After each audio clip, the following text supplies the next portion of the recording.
Drinking buddies. We have a really special episode for you right now. We're going to be talking about this Blanton bow.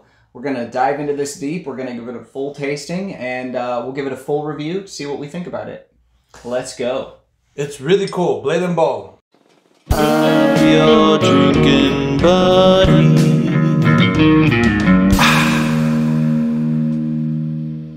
So the cool thing about Blanton bow, it's made at the Stitzel-Weller House. Stitzel-Weller House was actually making whiskey from the 1935 all the way up to 1992. They stopped at 1992. They used the Solera process to make this. It's different because they have a whiskey that's never ending, essentially. You have a barrel that's never empty and always full.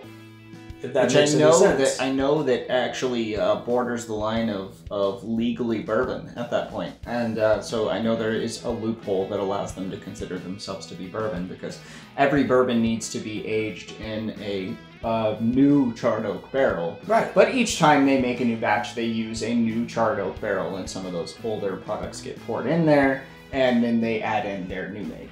And aging that ends up becoming bourbon. Exactly. A long time ago, you can had collect a certain number of keys. 5 right? keys that were hanging on the door at the Stitzel-Weller House. There was 5 keys, and they looked like skeleton keys. So it's the blade and the bow. And the 5 keys are for the essential parts of making bourbon, which is grains, yeast, fermentation, distillation, and aging. So the cool thing about the 5 keys, though, it's like Blanton's. If you collect the 5 keys, if you get keys 1 through 5, you can become a member of the 5 Keys Club. The 5 Keys Club is going to give you a pretty cool access at the Stitzel-Weller House. If I'm not mistaken, I think they give you a mint julep cup with your name on it, and you get to pick it up at the Stitzel-Weller House. So I'm not sure if everybody's familiar with this. With Blanton's, if you spell out the words Blanton's, you can collect the toppers and you can ship them to Buffalo Trace. And they'll put it on a block for you, right? They'll give you a stave. Okay. A Blanton stave that they'll have them mounted on there for you, and they'll ship them back to you for free. All right, let's try this out. So, the first time I tried this, because essentially, realistically, this is actually the 3rd time I tried this, because I bought a couple bottles. It's a really sweet caramely nose for me. This reminds me of lots of things when I tasted this. Tell me if I'm wrong when you taste this. To me, this has the mouthfeel of if you blended a foolproof Weller and a Blanton's. So Blanton's has a I can see that. By Just the off the nose, nose. just off the nose, right? So Blanton's has a very particular mouthfeel, and a lot of people talk. Well, I shouldn't say a lot of people. Some people talk bad about Blanton, saying it's overrated, it's not worth it. I mean, it's not worth the secondary. No. But in reality, what whiskey or bourbon is actually worth its secondary pricing? I would completely agree with you there. Like even something like Stag Junior, which I straight up love, is a wonderful bottle at $50 to $60. Yep. You go up to 100 and it might be like a pretty good deal. You go over 100 and you're diminishing returns at that point. It's never meant to be sold for more than that than that price. Nope. You sell it for over 100, you're not going to be happy. No. Or you buy it for more than 100, you're not going to be happy. You just won't be. You're just going to be disappointed. And, I mean... You do have a good point there about Buffalo Trace, because it smells cherries to me. And I get cherries off of almost all Buffalo Trace products, including the Wheaters, including the rye bourbons. I get cherries off of Blanton's. I get cherries off of Weller. This is just straight up loaded with a lot of flavor. This has got, for 91 proof, right? Yeah. Yeah, man. A lot of flavor on this for 91 proof. There's no thinness in this. There's no short finish. It's still lingering in my mouth. And that's the thing that I loved about this, is that the flavor just lingers. Mm-hmm. It sticks with you. It's like a medium to full-bodied bourbon that's gonna give you pretty much everything you're looking for. Yeah, this is cherries, this is cinnamon, this is vanilla. A lot of those classic bourbon notes, but just, you know, a little bit elevated for being only 91 proof. And for being something that's been blended over the freaking years. I don't know, personally, I need to find out if this is better than Blanton's. Is it better than Blanton's? You should pull some foolproof out too. Should we do a splash of this and a splash of Weller Foolproof? Yeah, don't do a little bit more Blanton's in there. I don't mind sharing. I'm not. Oh, okay, I'm not a just one? germaphobe. Yeah, I'm not a Alright. germaphobe. And then a little bit of Weller Foolproof. Yeah.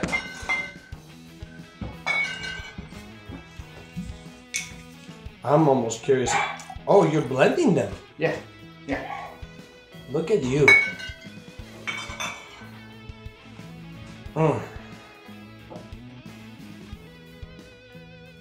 Let's see how it compares to that.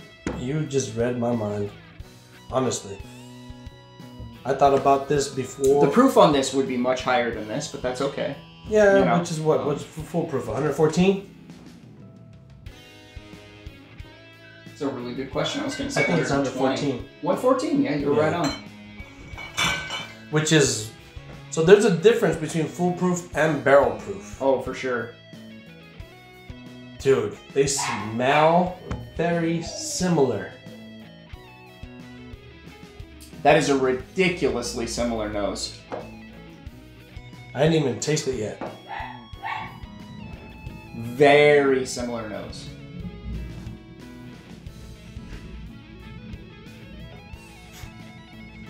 There you go. I'm not gonna say nothing.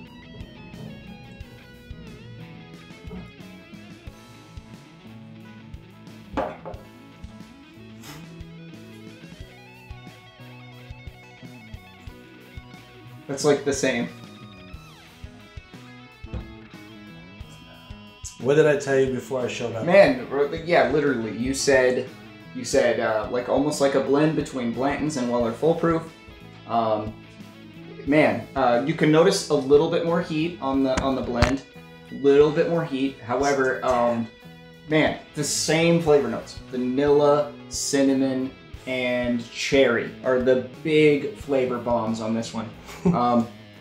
Yeah, like seriously, if you are a fan of Buffalo Trace in your area and you can't find some of their allocated products, Blade & Bow, get it, pick it up, because this is... You need to. Blade & Bow is really ridiculously good.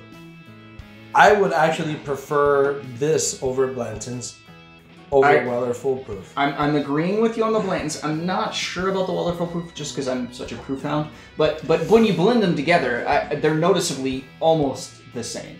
There is a distinctive flavor, just of a little bit more high proof when you blend them together, as he did. Wait, is this the blend or is this? You know, I kind of mixed them up. I might need the. Well, I think this is the blend, but this is what editing is for, you know. Keep it real. This was a fun. Yeah, I would say I barely lean towards liking the blend better, but it's barely, and that should tell you. My God, this bottle on the secondary sells for like $400. Don't buy it at secondary. Yeah, don't buy it at secondary. It's not worth it. I would argue that Weller Foolproof is not any better than a lot of the higher proof makers' offerings that are, $50, $60, $70. So For weeders. for weeders, yeah. Yeah, definitely. Well, drinking buddies, we really appreciate you watching. I would say Blade & Bow is a buy, and if you see it in your area, pick it up at retail. If you liked this video, share it with your friends. If you hated this video, share it with your enemies. If you see this anywhere online where you don't have to spend a crazy amount of shipping, Pick it up.